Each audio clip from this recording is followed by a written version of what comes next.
rasakan jamaah Allah adalah sombong. Perbuatan sombong ini berapa menyebabkan konflik. Apa di sini utama sombong? Nabi Shallallahu Alaihi Wasallam menyampaikan sombong itu yang disebut dengan kibar. Ketika sahabat menyampaikan, ya Rasulullah, gimana kami mau?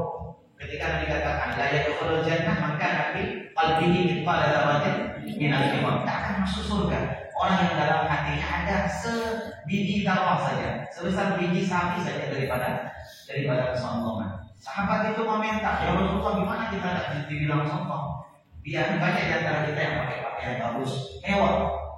Sahabat itu kalau kayanya tak ketulungan. Sahabat Mus'ab bin Umair radhiyallahu anhu masih muda, usianya sekitar 15-17 tahun ketika masuk Islam. Dulu di kota Makkah, anak-anakku sekalian, jamaah rahimakumullah, tidak ada pemuda yang gantengnya mengalahkan gantengnya Mus'ab bin Umair. Paling ganteng. Itu parfumnya kalau lewat secara 10 meter sudah kecium baunya. Baju yang sekali dipakai nggak akan dipakai lagi. Jadi pakaiannya itu limited edition semua, diimpor dari luar kota Mekah. Kalau beliau berjalan di gadang kota Mekah, di belakangnya pasti ada gadis-gadis yang mengikuti, hanya karena penasaran kayak apa gantengnya Mus'ab bin Umair hari ini, karena biasanya lebih ganteng dari hari kemarin. Nah, jadi jamaah rahimakumullah, begitulah rupanya Mus'ab bin Umair, kemewahan yang beliau dapatkan, dan itu hilang ketika beliau masuk Islam. Hilangnya itu tak membuat beliau resah. Ketika wafat, beliau dikabarkan meninggalnya hanya dengan pakaian tambalan. Tidak ada kain kafan yang bisa menutupi tubuhnya. Kalau ditutup kepalanya, kakinya terbuka. Kalau ditutup kakinya, kepalanya terbuka. Tapi Nabi SAW katakan, ini ashhadu annahu min ahli jannah. Kama qala fi riwayat, saya bersaksi beliau ini adalah bagian daripada ahli surga. Jadi jamaah rahimakumullah, sahabat itu kalau kaya, pakaiannya pasti bagus-bagus, kendaraannya pasti istimewa. Nabi pun menunjukkan hal yang sama. Beliau kalau pakai ontanya yang terbaik, menggunakan kudanya pasti kuda yang terbaik. Sahabat tanya, ya Rasulullah, gimana kami menghindari sombong? Sementara kebiasaan begitu. Apa jawaban Nabi SAW? Sombong itu bukan karena pakaian yang bagus, bukan karena kendaraan yang mewah, bukan karena sesuatu menampakkan kelebihan dari rezeki yang kita miliki. Sombong yang disebut sombong itu bagaimana? Batarul haq, menolak kebenaran. Yang kedua, ghabdun nas, dia meremehkan orang. Nah, ini sebab konflik. Sebab utama konflik itu susah menerima kebenaran. Jamaah rahimakumullah, kenapa kita susah menerima kebenaran? Karena merasa paling benar.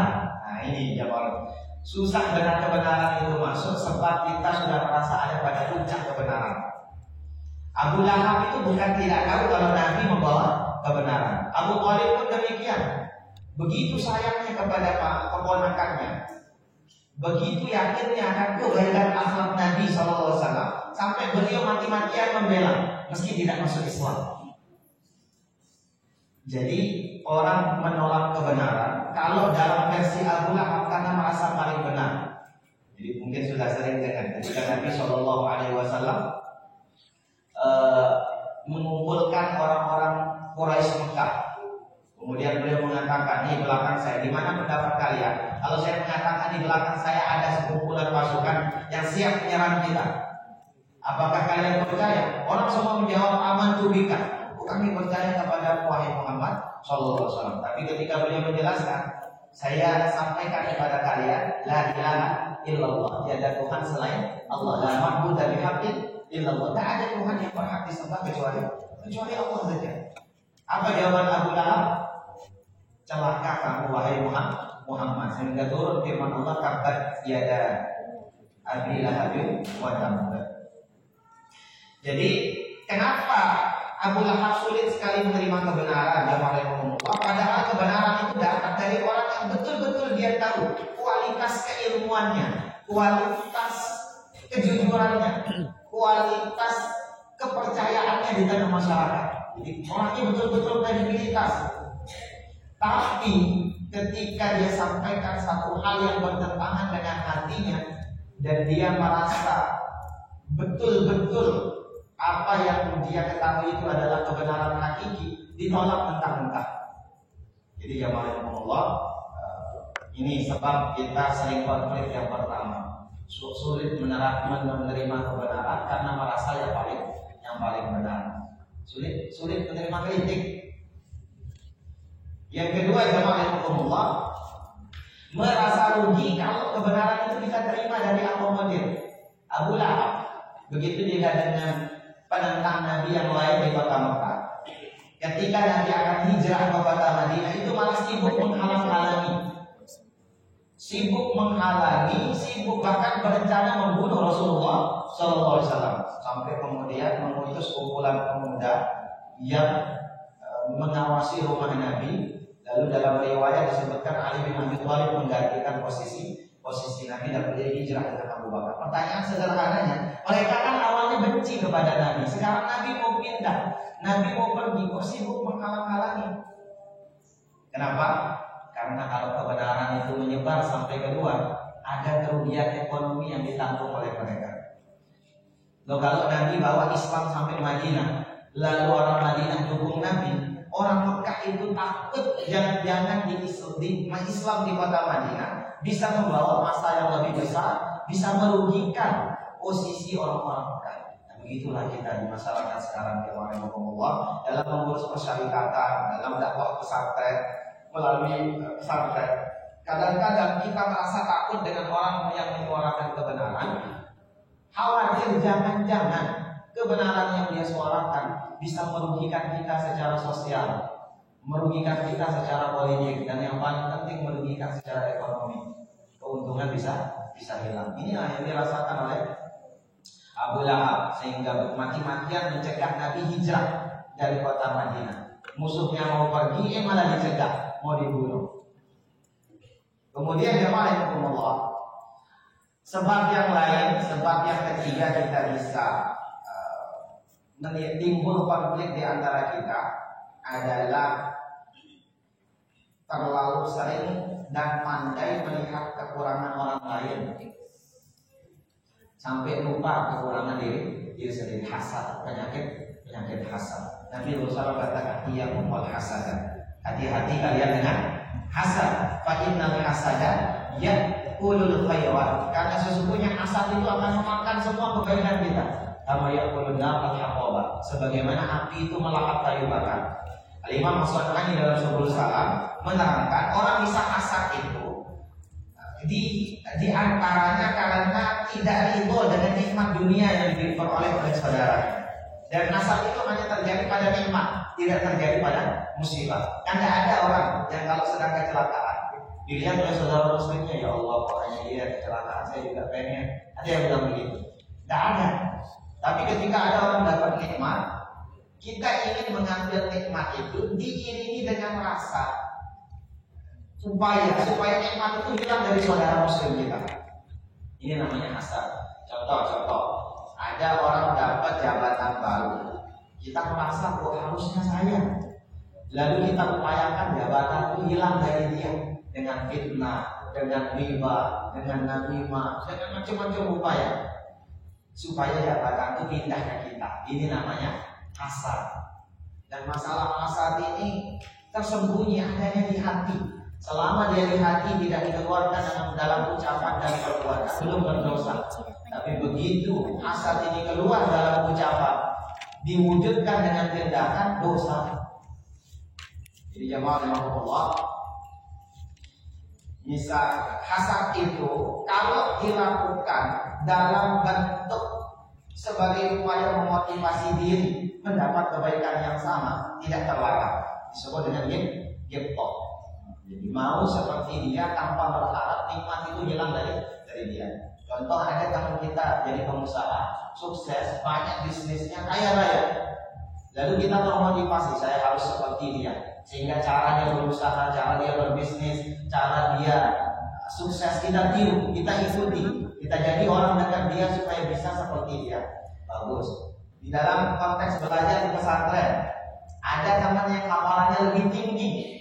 Kemudian kita termotivasi, saya harus baik seperti dia, hafalan saya harus banyak seperti dia. kita rajin seperti dia, ikut kemudian cara dia belajar, akrab dengan dia, sehingga kita bisa menjadi sama seperti dia. Ini disebut dengan gipko. Nah, ini yang katakan bila hasada illa fitnatain. Tidak boleh hasad, tidak boleh iri dengki kecuali pada dua jenis orang saja. Yang pertama, rajulun atahu Allahu malan, seorang laki-laki yang Allah beri kepada dia harta, bahwa yunfiquhu ana al-laili wa ana an-nahar. Lalu dengan hartanya dia nafkah, dia berinfak, dia kasih keluarganya, dia kasih fakir miskin, dia tolong bangun pesantren. Enggak pakai mikir, bangun semuanya. Yang bangun masjidnya Pak Haji Sadiman. Jadi misalkan ada orang Haji Sadiman luar biasa bangun sana sini. Ada yang kemudian timbul dalam hatinya, saya harus seperti Pak Haji Sadiman. Gimana caranya supaya bisa bangun masjid di banyak tempat, ikut bangun pesantren, tanpa ada rasa benci kepada Pak Haji Sadiman. Ini namanya giptok, termotivasi dengan kebaikan orang lain. Jadi saya ingin pokoknya Ustaz Muhammad, bapak-bapak begitu, bisa mengasuh santrinya, bisa ngajari demikian. Akhirnya ikut belajar, ikut kajian, ikut termotivasi, meniru cara belajarnya. Maka ini disebut dengan giptok. Boleh. Yang kedua, rajulun atahu Allahul Quran, seorang laki-laki yang Allah berikan Quran. Nah, ini poin yang penting anak-anak sekalian, khususnya untuk anak-anak. Imam An-Nawawi dalam At-Tibyan di Adabi Hamlatil Quran itu mengkritisi seseorang yang menganggap ada nikmat lain yang lebih besar daripada nikmat belajar Quran. Sampai beliau katakan, kalau ada seorang laki-laki yang diberikan nikmat hafal Quran, bisa belajar Quran, bisa ngajarin Quran, lalu dia lihat ada orang kaya lewat, kemudian di hatinya timbul, orang ini lebih baik dari saya, hartanya lebih baik daripada Quran yang saya miliki. Maka kata beliau, orang ini tercatat sebagai orang yang kufur nikmat. Sudah diberikan nikmat yang terbaik, masih menganggap nikmat yang kecil.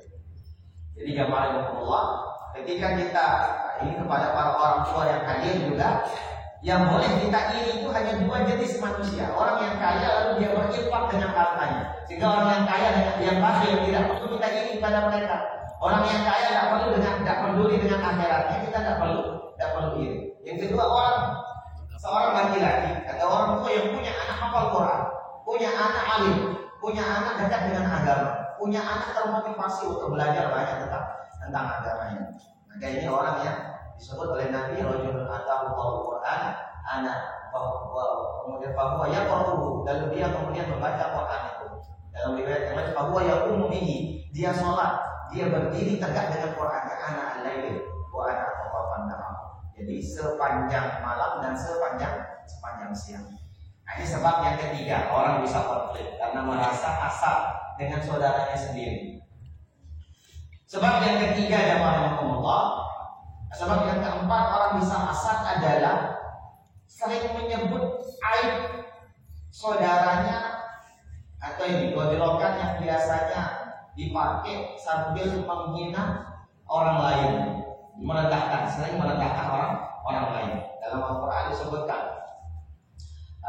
ketika di dalam surah Al-Hujurat, ketika Nabi SAW datang ke kota Madinah, saat itu ada kebiasaan orang-orang Ansor memanggil saudaranya dengan kekurangan fisiknya, dengan aibnya. Misalkan kalau ada orang yang gemuk dipanggil si gendut, ada orang yang hitam dipanggil si hitam, ada orang yang keribu dipanggil keribu, orang yang kecil dipanggil cebol, dan sebagainya. Jadi hinaan ini dalam konteks sosial kehidupan masyarakat Madinah saat itu biasa, dia jadikan panggilan akrab. Suatu kali ada sahabat yang dipanggil oleh Nabi, kata beliau pincang, kepak, dipanggil si kepak bahasa kita oleh Nabi, tahan, sini kepak sini. Tersinggung dia, bukan main, karena merasa sakit hatinya yang panggil Nabi. Kalau orang lain yang ngomong menyebut kekurangan fisiknya barangkali tidak sakit hati, sebab orang yang beliau muliakan, Nabi kan hanya mengikuti ada saja saat itu. Ya, tidak ada maksud merendahkan sahabat beliau.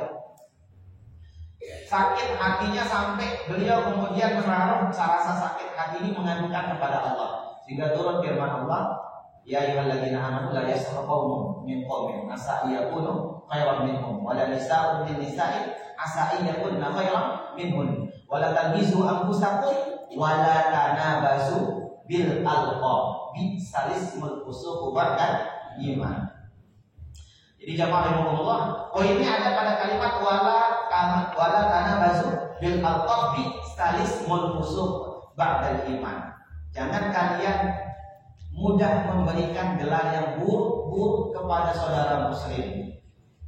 Dan bi'sal ismul fusuq ba'dal iman, perbuatan ringannya lisan mencela dan merendahkan orang lain, kata Allah di Quran, adalah seburuk-buruknya perbuatan fasik setelah beriman. Sehingga Imam Ibnu Katsir rahimahullah taala ketika menafsirkan ayat ini menyampaikan dalam pandangan beliau, dosa memberikan lapor gelar yang buruk kepada saudara muslim. Misalkan dalam konteks perpolitikan sekarang ada satu kubu dipanggil cebong, kubu yang lain dipanggil kadrun. Yang pokoknya macam-macam hinaannya, ya PKI lah macam-macam. Padahal belum jelas, kabar ini kan belum jelas. Apa istilah yang diberikan Quran orang seperti itu bisa semua busuk. Perbuatannya perbuatan fasik yang paling buruk setelah ikrar keimanan.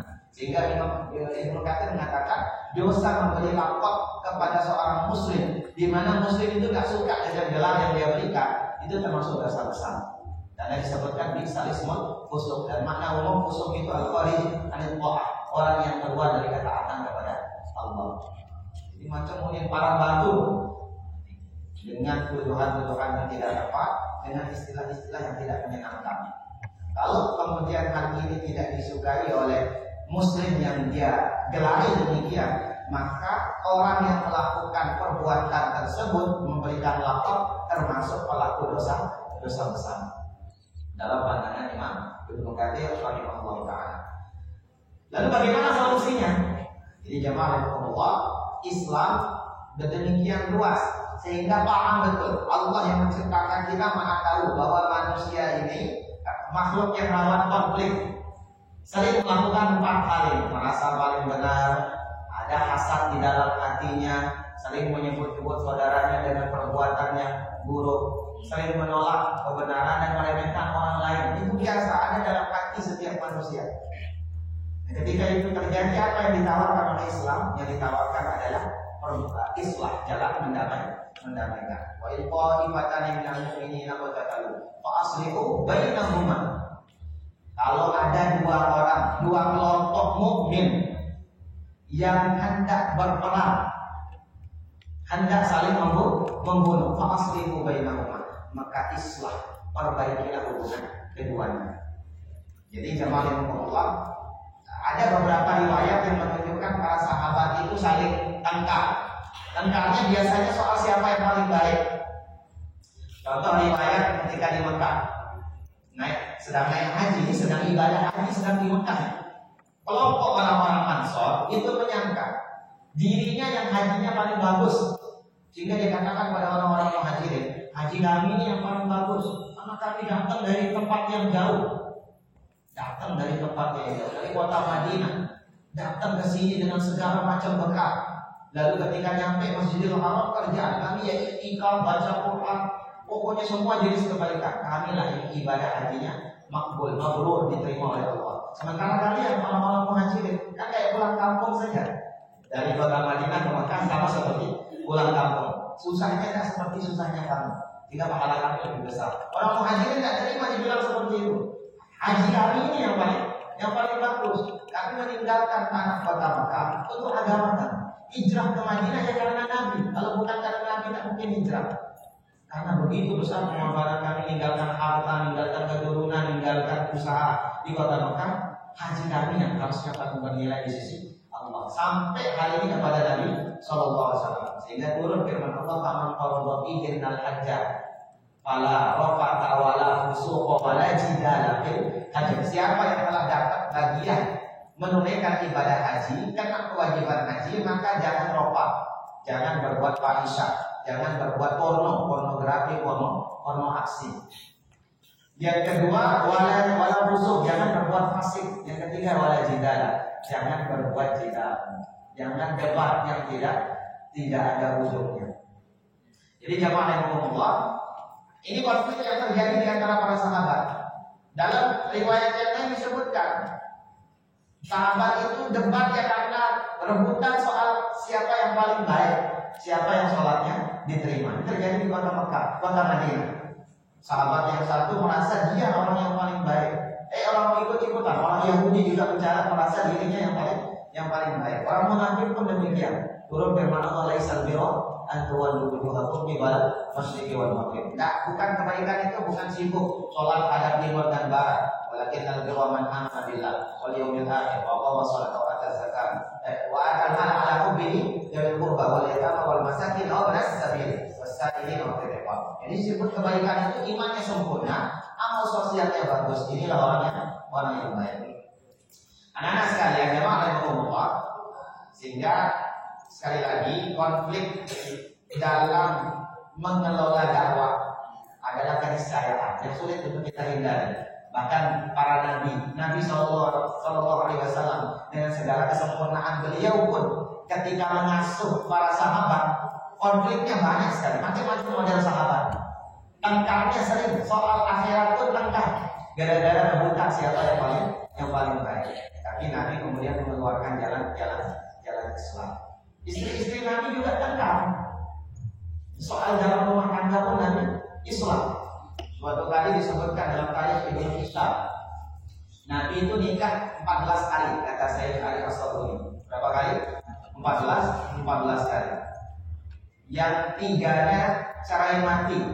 Ada istri Nabi yang 3 dicerai, ada yang cerai hidup, ada yang cerai wafat. Kemudian yang 11 orang punya istri yang kemudian menemani Rasulullah Sallallahu Alaihi Wasallam. Ada di antaranya yang meninggal sebelum Nabi, ada yang meninggal setelah Nabi. 11 orang ini datang menghadap Rasulullah Sallallahu Alaihi Wasallam, demo dalam tanda kutip menghadap Nabi karena ada konflik di antara para istrinya. Ingin bertanya pada Nabi siapa yang paling dicintai oleh Nabi. Mengumpul semua, Nabi sedang duduk, beliau bertanya. Nah, istri-istrinya bertanya, Rasulullah, maksud kami mengumpul di sini ingin bertanya kepada di antara kami mana istri yang paling engkau cintai.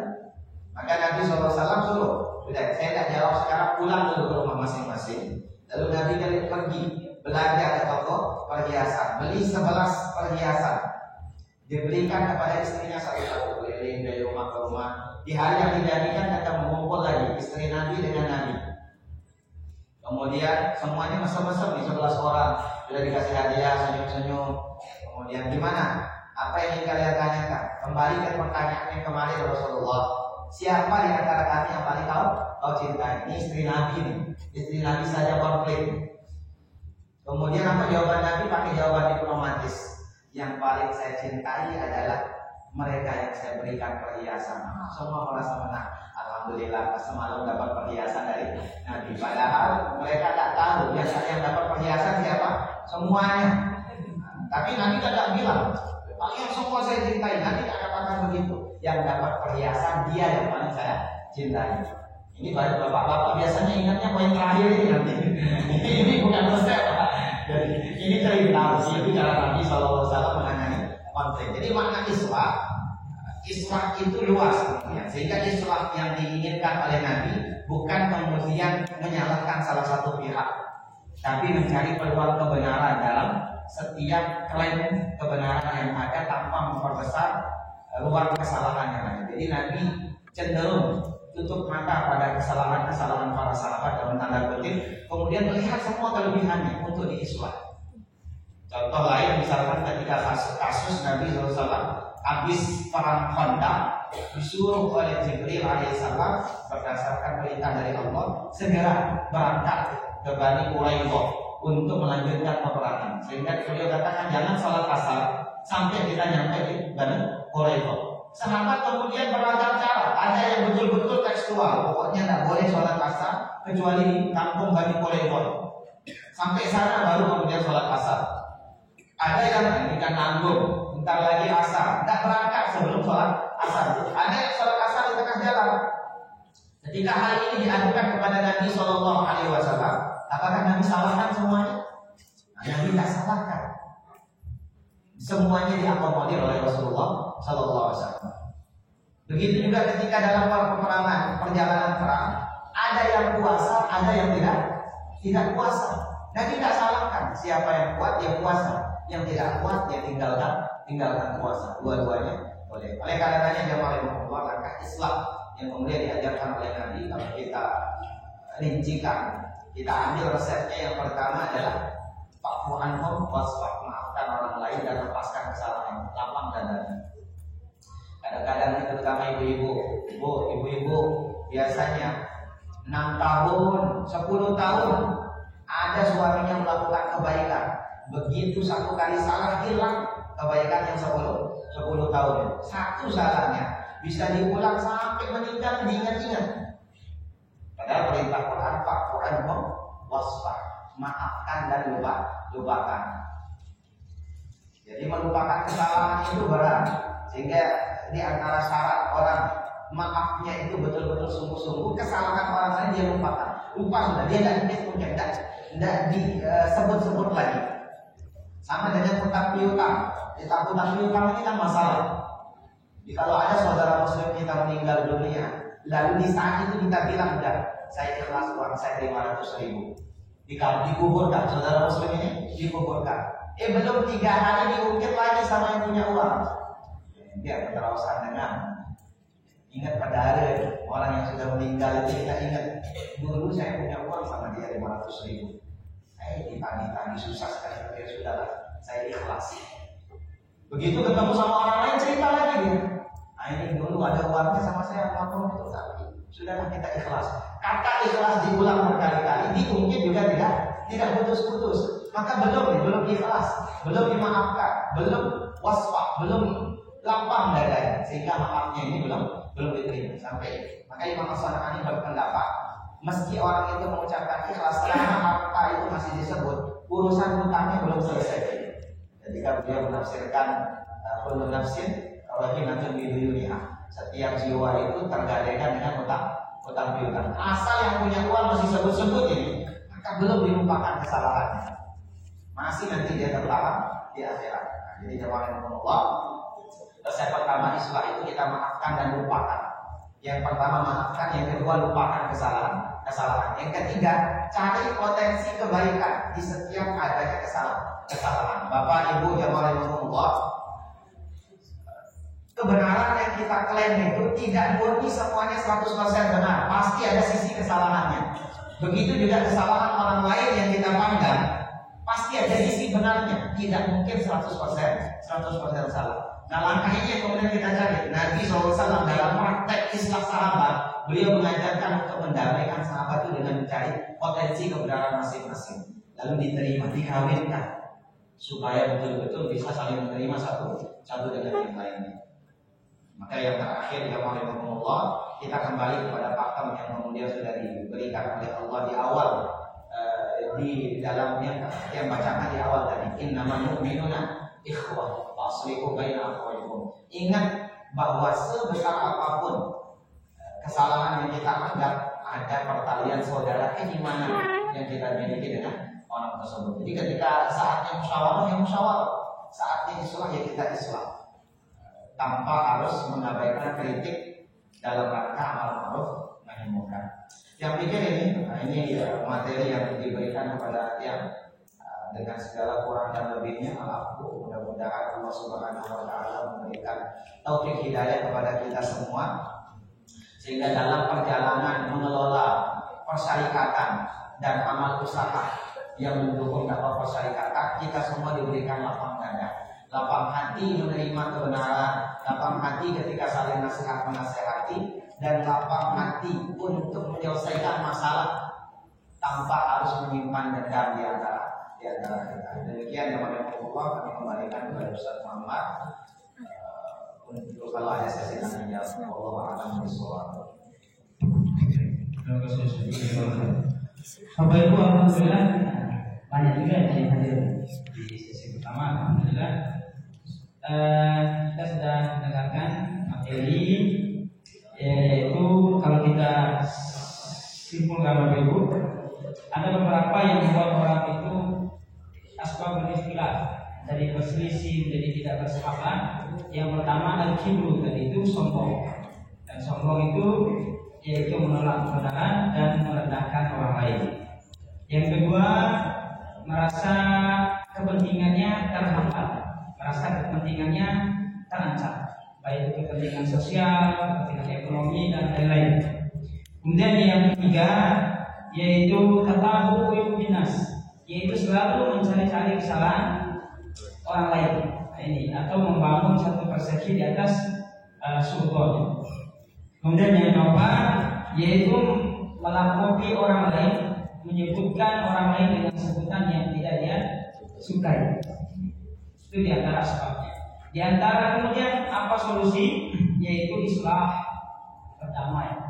Ada pihak ketiga yang mendamaikan dua kelompok kaum muslimin yang bertikai itu. Kemudian at-ta'afu, saling menyayangi, saling memaafkan dan melupakan kesalahan. Dan yang ketiga yaitu husnul binas, yaitu berbaik sangka kepada orang lain, itu mencari titik bahwa orang itu juga punya kebaikan. Hadirin jamaah rahimakumullah, sedikit yang ingat satu ayat. Wa qala rabbuka lil malaikati inni ja'ilun fil ardi khalifah qalu ataj'alu fiha man yusyriku fiha wa yasfiku dima wa nusabbihu wa nahnu nusabbihu wa qala inni a'lamu ma la ta'lamun. Jadi malaikat itu di dalam ayat ini bertanya kepada Allah, tidak protes. Ya Allah, kenapa? Allah berfirman kepada para malaikat, sungguh aku akan menjadikan atau akan menciptakan penghuni bumi, khalifah, yaitu pengganti makhluk sebelumnya, fil ard, di bumi. Kemudian ditanya oleh malaikat, ataj'alu fiha man yufsidu fiha wa yasfiku dima. Ya Allah, apakah engkau akan menciptakan makhluk yang akan merusak dan menumpahkan darah di muka bumi? Ini padahal manusianya belum ada. Ini malaikatnya sudah tahu. Dari mana malaikatnya tahu? Yaitu dari makhluk-makhluk yang pernah menduduki bumi sebelumnya, yaitu jin. Yang memang settingan bumi ini settingannya seperti itu. Siapapun yang menghuni bumi ini pasti akan saling rebutan. Karena yang direbutkan itu tidak lebih banyak dari jumlah penghuninya. Termasuk tadi yang direbutkan itu apa? Jabatan, harta, tanah, warisan. Jadi settingannya seperti itu. Sehingga malaikat ini bertanya, nanti ujung-ujungnya manusia juga ini akan menumpahkan darah dan akan melakukan kerusakan. Tapi Allah berfirman, "Qala inni a'lamu ma la ta'lamun." Saya mengetahui apa yang kau tidak tahu, lebih mengetahui.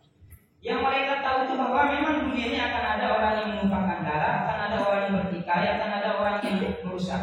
Tapi yang tidak malaikat tahu itu, di bumi juga nanti akan ada para nabi, akan ada para ulama, akan ada para sahabat, akan ada orang-orang soleh yang juga melakukan kebaikan-kebaikan.